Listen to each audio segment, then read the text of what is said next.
All right, guys, on to the next target market attributes such as market dimensions, segments, consumer trends, and behaviors. This one's quite a short one. There's only 8 slides, so I will get through it relatively quickly. All right, so the thing that you sort of just generally need to know is the different types of markets. Okay, so the most common one we have is consumer markets, where it's a business selling to consumers.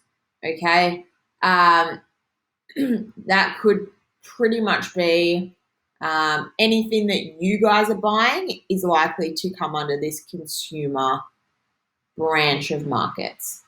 Businesses who purchase from other business personnel who are well-trained buyers, global, so business that are actually exporting their product overseas, and not-for-profit and government markets. So their primary reason for being is to aid society. Yeah, so that'd be like the Salvation Army type of businesses. All right, market dimensions. So when we are talking about market dimensions, we are predominantly talking about the size of the market, okay? So when we're talking about the size of the market, the two things we need to refer to is whether it is mass marketing or niche marketing, okay? Mass marketing is a large market for products produced on a large scale for a significant number of consumers. It is quite expensive, usually ineffective. An example of that would be Netflix, where they have marketed to an enormous target market. Okay, it's not specific demographic, location, geographic, psychographic. It is to a really, really large target market. Okay. And then you've got niche marketing. So a small specialized market for a particular product. It uses a differentiated approach to target the customer's needs and wants, and it considers market positioning. So product placed in a market considering its image, price, and the age of the target market. Okay. This one usually is more effective due to the fact that you are specifically targeting a group of people. Okay. By establishing the market dimension allows a business to determine how they're going to implement marketing strategies, right? So if we think back to the example of generations, you are obviously not going to be using social media as a marketing strategy in order to target an older generation. Okay, so you're sort of 70 to 80-year-olds, unlikely to be as effective on them as what it would be on sort of the 15 to 30, 40-year-olds. All right, the market segmentation. So this is the process of dividing a market into different groups of consumers that share similar characteristics. This approach defines and subdivides a large homogeneous market into clearly identifiable segments having similar needs, wants, or demands prior to marketing to consumers. Okay, so this one, got to remember, this is before any marketing has actually occurred in terms of promotion. Okay, before you're setting the price, before you're working out your distribution, you need to work out what your market segmentation actually looks like. All right. And that is the consideration of the marketing mix, the 7 Ps, which we will look at in the next topic. But effectively, price, product, promotion, place, and then there are another 3 that are not less significant, but they're quite new to the marketing mix. So they don't take up nearly as much time, I suppose. To successfully segment the business, to segment the market, a business needs to consider, will allocating resources to a specific target market help us to meet the business objectives? And can we divide them up by focusing on geographic, demographic, psychographic, or behavioral? Or do we need to look at a combination of all or some of them? Okay. So demographic, we do already know what that is, but in the table, it does just summarize it really nicely for you. Geographic, location. Psychographic, so what is this person doing with their life? How do they live? What do they want to live? How much money do they have?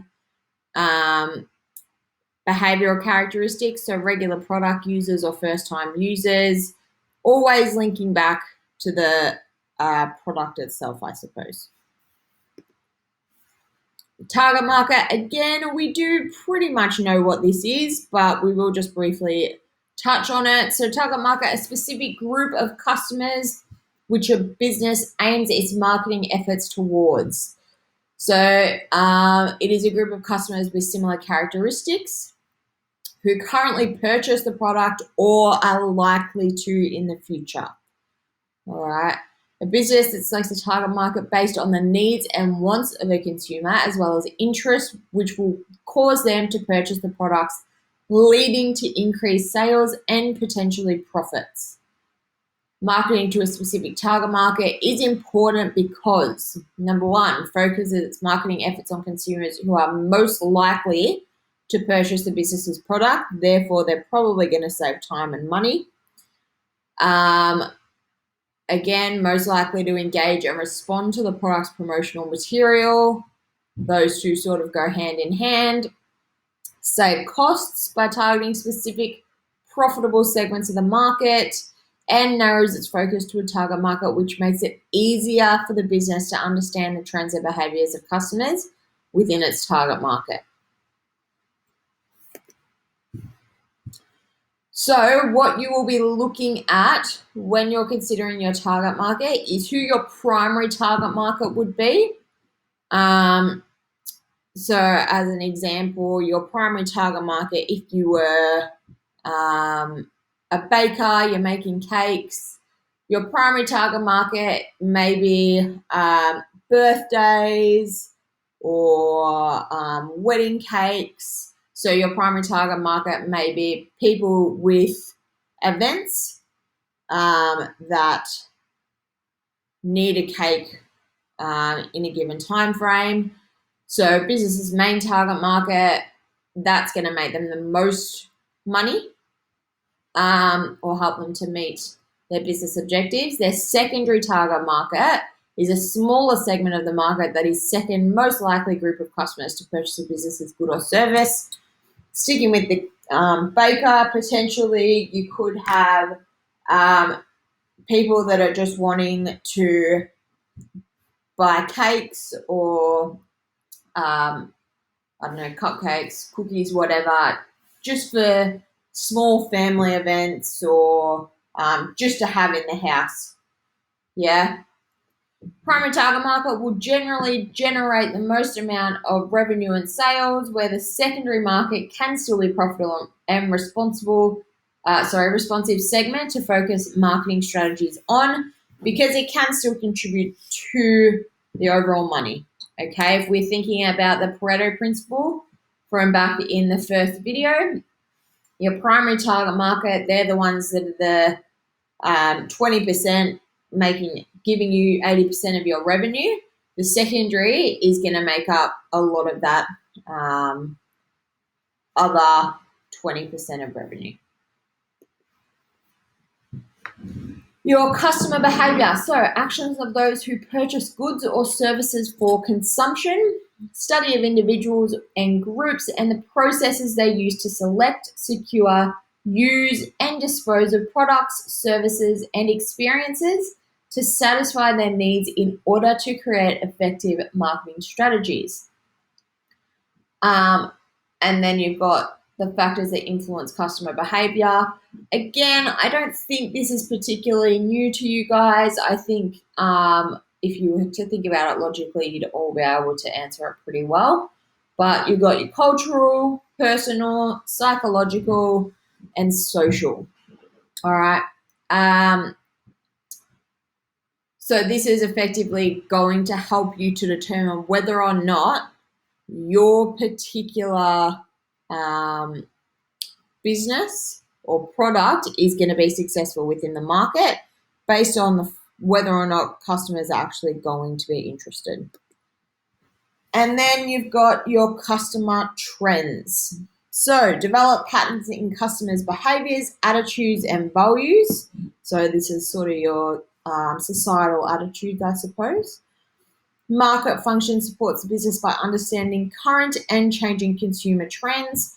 You don't need to write down all these examples, but maybe just write down a couple just so that you can think about them. But shopping online, that's probably one of the biggest ones because it then allows you to have 24/7 availability. E-commerce sort of links in, definitely wanting to think about having card facilities, especially now where cash is becoming much more obsolete and people actually don't want cash due to health considerations. And then you've always got your health conscious consumers, so that then can link in with your buying consumables, ready to eat meals, that sort of thing. All right. So again, don't need to write them all down, but just maybe write down a couple just so that it is in your mind what is relevant. And even if you can make it, select the ones that are going to be most relevant to your business. All right. Thanks, guys.